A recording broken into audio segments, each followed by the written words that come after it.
Hello, dear students. Today we are starting our new chapter, that is System of Particles and Rotational Motion. See, initially in all the chapters we have studied that each and every particle, each and every body is considered as a particle. Means we have not taken any type of dimensions of that particle. Like if a car is moving, that means we had considered it as a mass, and we have not bothered about the dimensions of the car. So today, in this unit, in this chapter, we will study about the changes which occur due to the dimensions of the body. So first of all, what is particle? Particle is defined as an object whose mass is finite but whose size and internal structure can be neglected. What does it mean? Like suppose here what I have assumed is, suppose there is a car and I have considered it as its mass is m and it is moving with certain velocity v. It means that I am not bothered about the dimensions, that what is its length, what is its breadth. हम उसके बारे में हम कोई बात नहीं कर रहे. We are just assuming it as a object जिसका मास फाइनाइट है, लेकिन उसका साइज और इंटरनल स्ट्रक्चर को हम लोग क्या करते हुए आए हैं, नेग्लेक्ट करते हुए आए. And all the formulas which we had studied are uh, applicable only for point mass. Like F is equal to ma. In that case, this car is moving or the train is moving. We are not bothered about the dimensions of all these things. So for F is equal to ma, I only need the mass of the body, and with the help of that mass and acceleration, I'll be able to find the force acting on that train or car. So in all the units which we had studied previously, we had considered each and every body as a particle. We were considering its mass, but we were not considering its dimension and internal structure.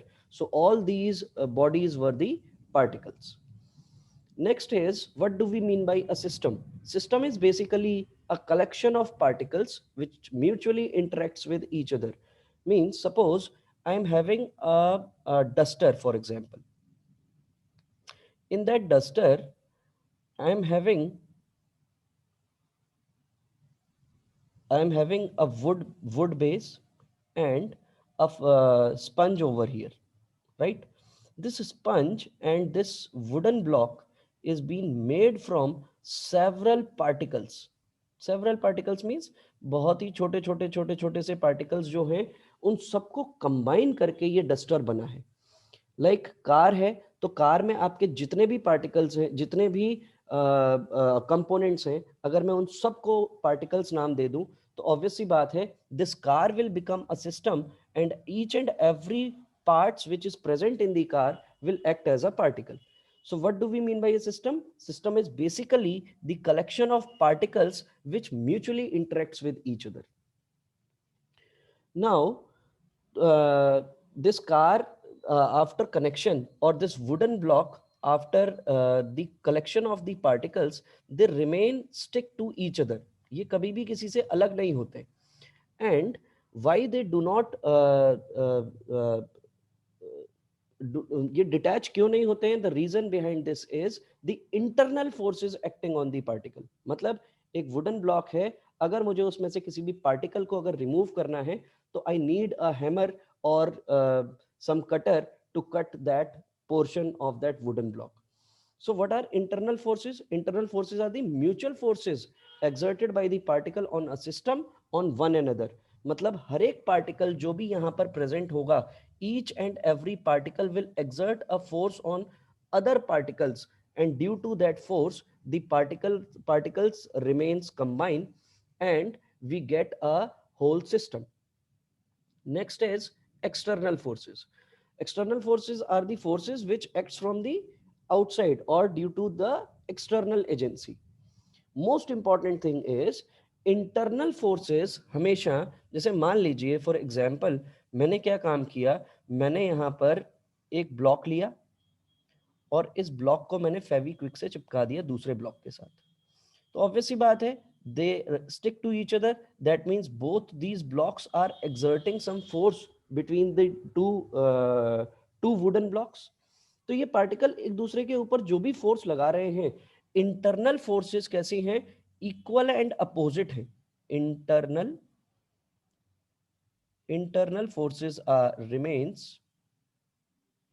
Equal and opposite, equal and opposite होती हैं।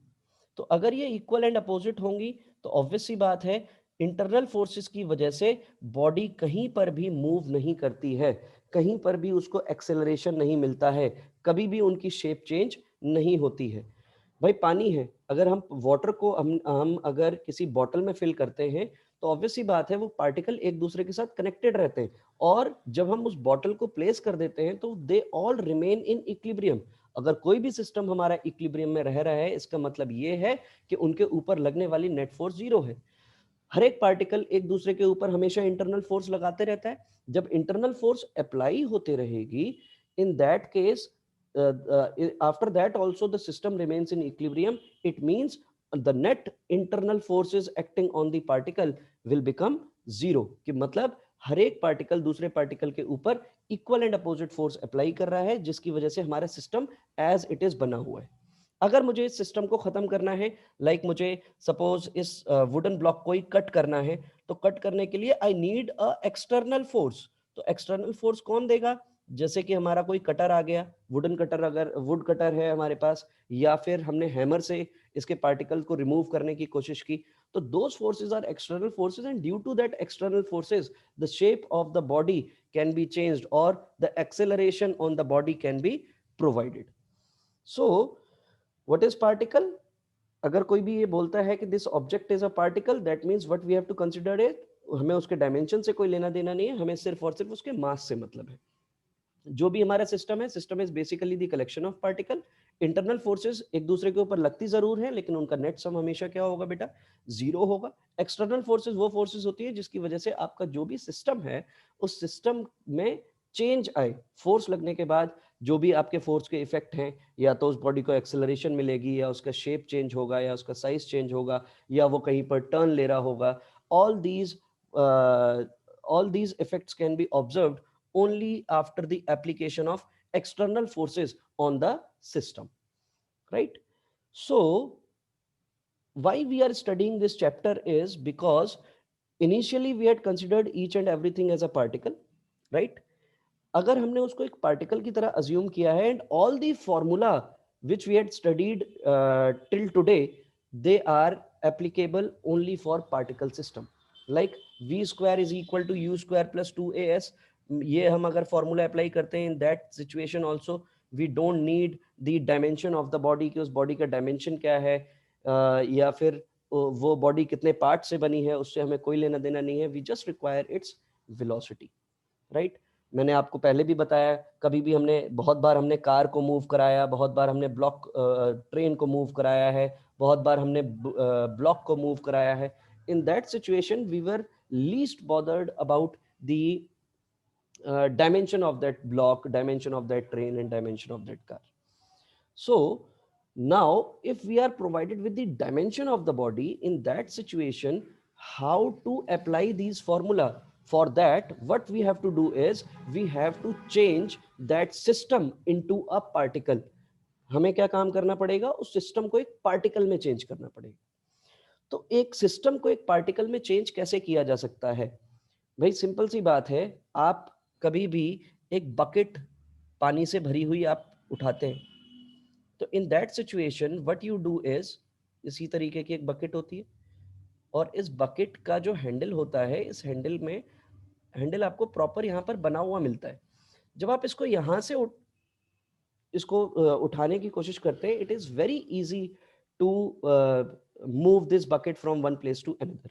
But अगर मैं आपसे बोलूं बेटा कि this bucket is full filled with water, and what you have to do is you have to apply the force over here at this portion of the handle, and without falling the water, what you have to do is you have to place this bucket from one place to another, which is not possible. So each and every a body has a point in that each and every body has a point. At that point, the whole mass of the system is concentrated, and that point is called the center of mass. What is center of mass? It is defined as a point where the whole mass of the body is supposed to be concentrated for describing its translatory motion.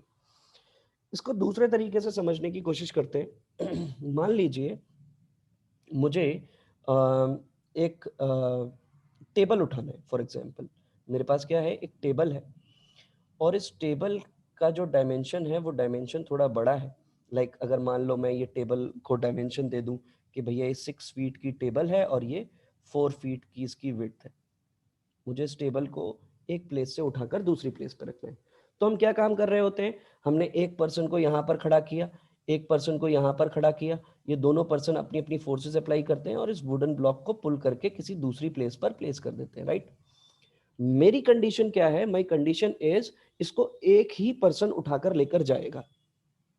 अगर इसको एक ही person उठाकर लेकर जाएगा तो उसके लिए क्या करना पड़ेगा, उसके लिए हमें पर्सन के सर पर इस टेबल को प्लेस करना पड़ेगा।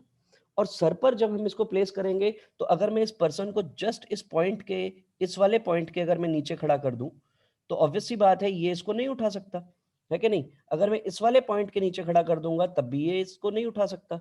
लेकिन मैं इसको अगर एग्जैक्टली एट दी सेंटर अगर मैं इस पर्सन के सर पे रख दूं इसको, तो ये पर्सन बड़े आराम से इसको मूव कराते हुए लेकर जाता हुआ दिखेगा आपको। इन the same way you must have seen in villages, बहुत सारे जब चारा होता है उस चारे को एक ही पर्सन अपने सर के ऊपर लेकर जा रहा होता है, तो वो उसको पहले एडजस्ट करता है, एक पर्टिकुलर पॉइंट पर अपने सर को बैलेंस कर रहा होता है, और उसके बाद वो इतना बड़ा जो चारे का जो गट्ठर होता है उस गट्ठर को वो इजीली एक जगह से दूसरी जगह लेकर जा पाता है, उसको ज्यादा इन लोगों की जरूरत नहीं पड़ती।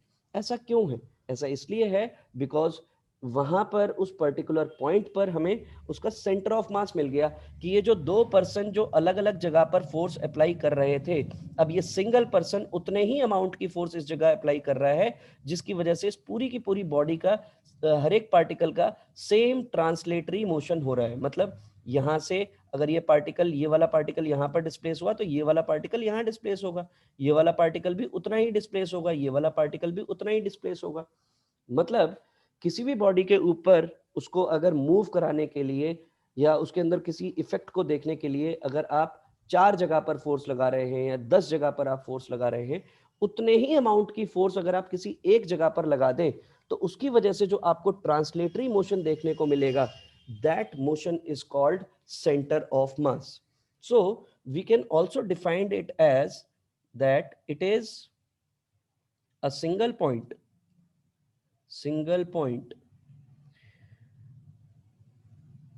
which moves in the same way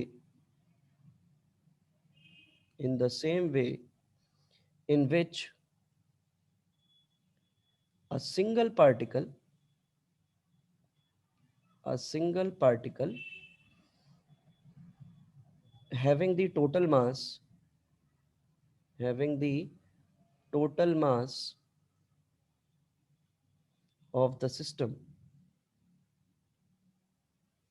having the total mass of the system and acted upon by the same external forces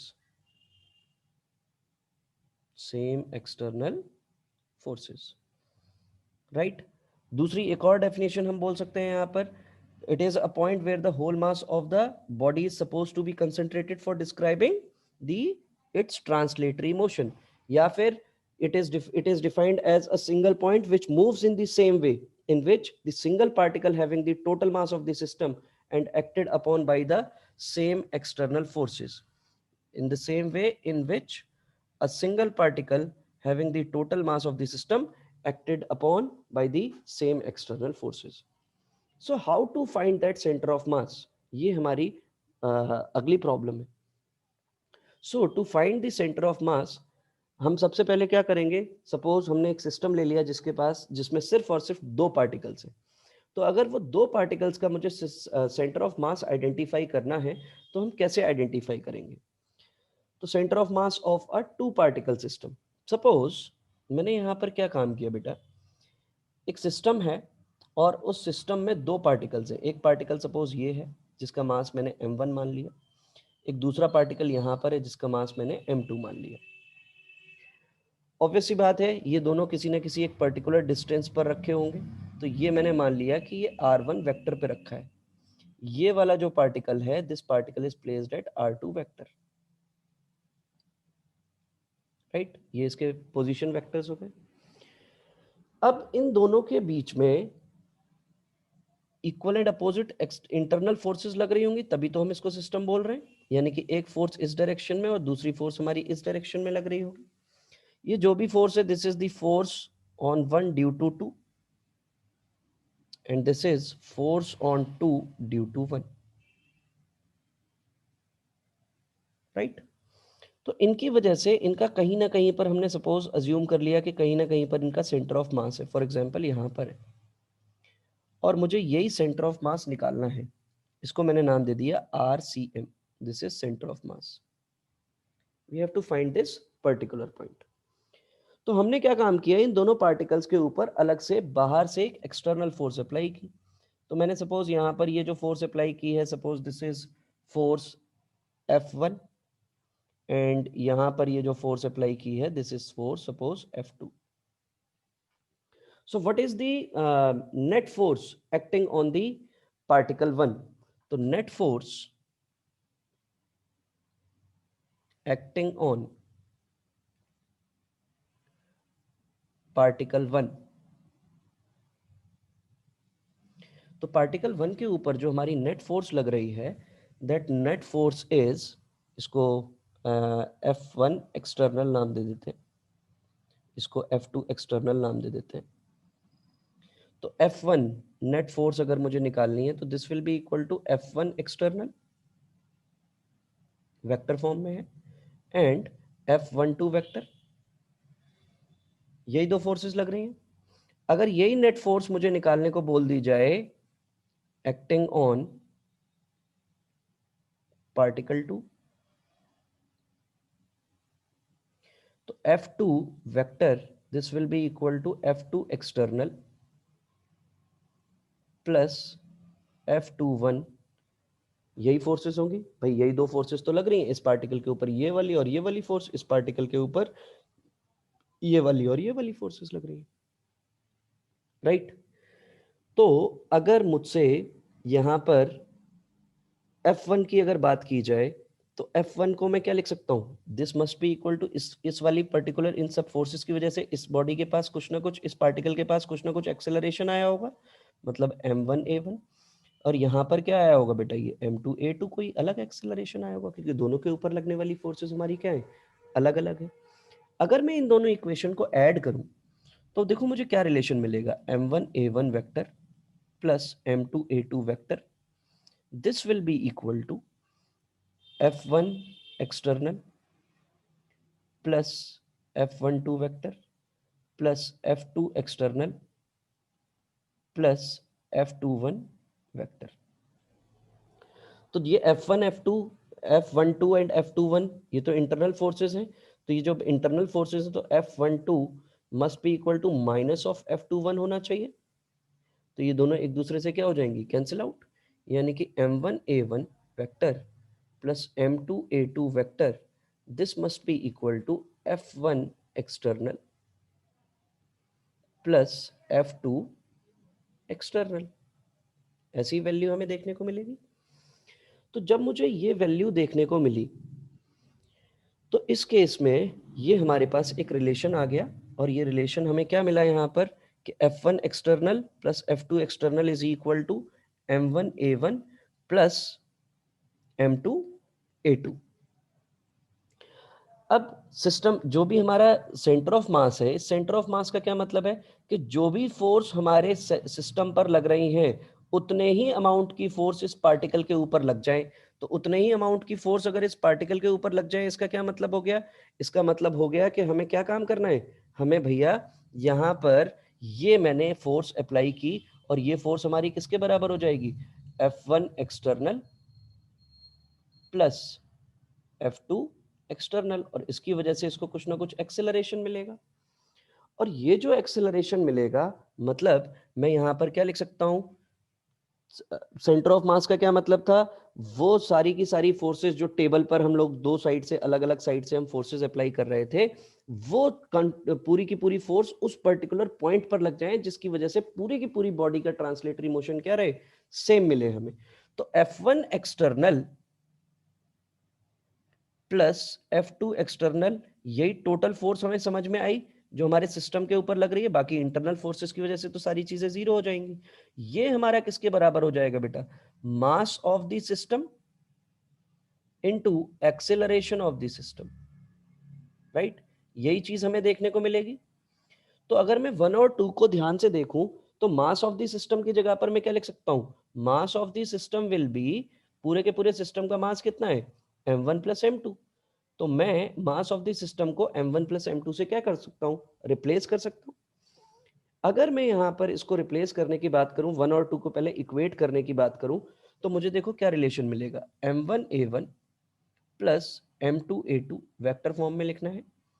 this will be equal to m1 plus m2 into acceleration of centre of mass. ये इन सारी की सारी forces की वजह से हमें acceleration मिलेगा, किसका, पूरे के पूरे सिस्टम का। और पूरे के पूरे सिस्टम का अगर मिलेगा तो वही हमारा सेंटर ऑफ मास का एक्सेलरेशन हो जाएगा।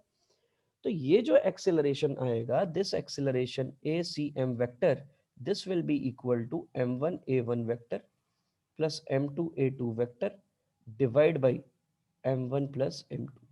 This is the method to identify the acceleration of center of mass. This is the formula to identify the acceleration of center of mass.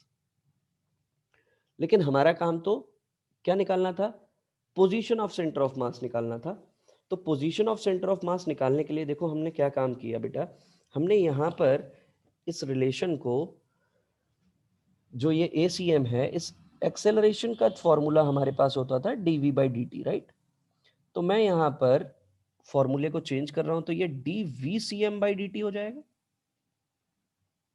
This will be equal to, in the same way आप इसको भी change कीजिए, तो m1 m2, और ये क्या हो जाएगा देखो, m1 d v1 vector upon dt plus m2 d by dt of v2 vector. मैं यहां से देखो dvcm vector upon dt is equal to 1 upon m1 plus m2। और अगर मैं d by D T common ले लूं, तो अंदर मुझे क्या मिल जाएगा, m1 v1 vector plus m2 v2 vector, right.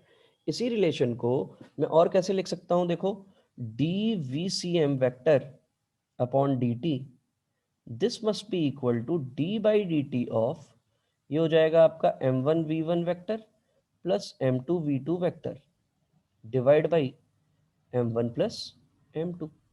तो आपको क्या समझ में आया कि ये जो VCM है, ये VCM किसके बराबर होगा, इसी के बराबर होगा, क्योंकि इसका डिफरेंशिएशन और इसका डिफरेंशिएशन इक्वल है। तो ऑब्वियस सी बात है, VCM vector must be equal to m1 v1 vector plus m2 v2 vector divide by m1 plus m2। So this will be our VCM। मतलब ये हमारे पास सेंटर ऑफ मास की वेलोसिटी आ गई। पहले हमारे पास एक्सेलरेशन आया, अब हमारे पास वेलोसिटी आ गई, लेकिन अभी भी हमारे पास सेंटर ऑफ मास की पोजीशन नहीं आई है। अब वेलोसिटी का जो एक्सप्रेशन आया है, अगर मैं इस एक्सप्रेशन को यहां पर दोबारा लिखूं, तो VCM जो है वो मुझे किसके बराबर मिला है, m1 v1 vector plus m2 v2 vector divide by m1 plus m2। ऐसा ही रिलेशन देखने को मिला है मुझे। और वेलोसिटी का एक्सप्रेशन क्या होता था, dr by D T, position upon time, rate of change of position upon time. तो ऑब्वियसली मैं इसको क्या लिख सकता हूं, d by D T of RCM assume किया था शायद मैंने, दिस इज इक्वल टू, यहां पर फिर से आपको वही काम करना है, d by D T of R1 vector plus m2 d by D T of R2 vector divide by m1 plus m2। फिर से वही काम, तो d by D T of RCM vector, this must be equal to D by D T of m1 r1 vector plus m2 r2 vector divide by m1 plus m2, ऐसा relation मुझे देखने को मिला। तो यहाँ से मुझे आर सी एम मिल गया बेटा, and this R C M will be equal to m1 r1 vector plus m2 r2 vector divide by m1 plus m2। ये हमारा आर सी एम आ गया। तो अगर मुझे सेंटर ऑफ मास आइडेंटिफाई करना है और मुझे पोजीशन वेक्टर्स दिए गए हैं, तो मैं बड़े आराम से आरसीएम निकाल सकता हूं। ये उसके लिए फॉर्मूला, ये 2 पार्टिकल सिस्टम है। अगर n number of particle system हो जाएगा तो ऑब्वियस सी बात है आरसीएम को आप कैसे लिख सकते हो, simply m1 r1 vector plus m2 r2 vector plus m3 r3 vector and so on, इसी तरीके से आप लिखते चले जाइए कब तक, mn rn वेक्टर तक, और डिवाइड किससे कर दीजिए, total mass of the system that is m1 plus m2 plus m3, कहां तक, mn तक, राइट। तो ये हमारे आरसीएम का फॉर्मूला हो गया। ऐसे ही आप वीसीएम, ये 2 पार्टिकल के लिए था। अगर मान लीजिए n नंबर ऑफ पार्टिकल्स है तो आप खुद समझदार हैं कि आप किस तरीके से velocity of the whole system आप आइडेंटिफाई कर सकते हैं। इन द सेम वे आप एक्सेलरेशन भी डिटरमाइन कर सकते हैं। ये सारी की सारी चीजें हमारी वेक्टर फॉर्म में आई हैं। अगर मान लीजिए मुझे ये पोजीशन कुछ कोऑर्डिनेट फॉर्म में अगर दे दी गई होंगी, तो वो हम कैसे आइडेंटिफाई करेंगे। तो उसके लिए हमें क्या करना पड़ेगा, देखो बेटा, आर सी एम आया मेरे पास, आर सी एम वैक्टर, ये एक्सप्रेशन क्या आया, m1 r1 vector plus m2 r2 vector divide by m1 plus m2, ऐसा ही रिलेशन देखने को मिला। तो आर सी एम जो है, अगर मैं इस आर सी एम वैक्टर जो भी आया होगा वो क्या आया होगा, एक्स आई कैप प्लस वाई जे कैप प्लस जेड के कैप, ऐसी ही वैल्यू होगी। तो आर वन वैक्टर क्या होगा, आर वन वैक्टर मेरा X one I cap plus X two J cap plus X three K cap, ऐसे ही देखने को मिलेगा।